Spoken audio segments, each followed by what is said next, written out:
Halo, Assalamualaikum warahmatullahi wabarakatuh. Kali ini kita berada di tahapan penyelesaian sengketa. Yang pertama yaitu negosiasi. Pada tahap awal sengketa, para pihak dianjurkan menempuh negosiasi tanpa melibatkan pihak ketiga. Jika negosiasi gagal, para pihak dapat mengundang pihak ketiga yang netral untuk membantu menyelesaikan sengketa. Pihak ketiga dapat berstatus sebagai konsultan, ahli hukum, mediator, konsiliator, adjudikator, dan arbiter. Negosiasi atau musyawarah adalah salah satu bentuk APS yang paling banyak digunakan untuk menyelesaikan sengketa bisnis. Negosiasi merupakan model APS yang paling ideal karena prosesnya lebih mudah, lebih murah, dan tidak perlu melibatkan pihak ketiga. Negosiasi atau musyawarah sudah sejak lama mengakar dalam budaya masyarakat, sehingga cara ini sudah sepantasnya lebih diutamakan. Negosiasi ada yang berbentuk formal maupun informal. Negosiasi berbentuk formal pada umumnya dilakukan melalui mekanisme resmi di suatu perusahaan.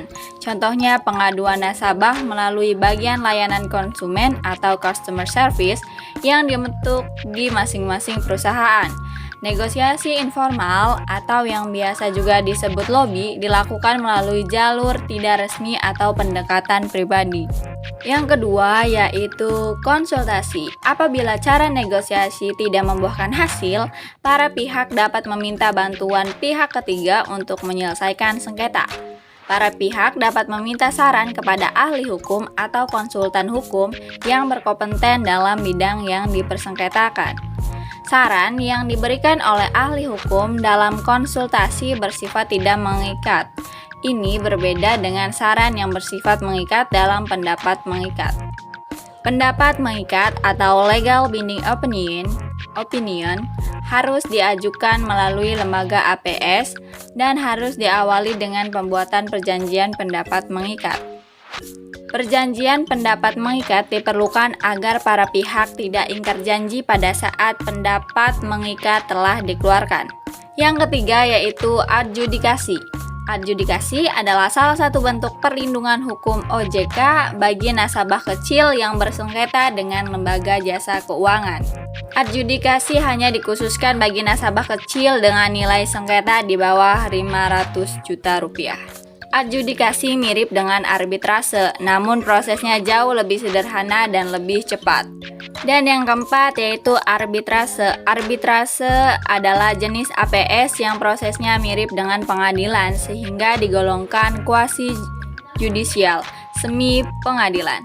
Arbitrase pada umumnya ditempuh oleh perusahaan besar atau perusahaan multinasional yang memiliki modal besar. Karena biayanya relatif mahal dibandingkan dengan cara APS lainnya, arbiter berperan aktif laksana hakim yang memimpin persidangan dan membuat putusan akhir. Putusan arbitrase bersifat final dan mempunyai kekuatan hukum tetap dan mengikat para pihak. Hal ini berbeda dengan putusan pengadilan negeri yang masih bisa diajukan banding, kasasi, hingga peninjauan kembali. Jika para pihak tidak mau melaksanakan putusan arbitrase secara sukarela, maka putusan arbitrase dilaksanakan berdasarkan perintah ketua pengadilan negeri atas permohonan salah satu pihak yang bersengketa. Perintah ketua pengadilan negeri diberikan dalam waktu paling lama 30 hari setelah permohonan eksekusi didaftarkan kepada panitera pengadilan negeri. Terima kasih. Wassalamualaikum warahmatullahi wabarakatuh.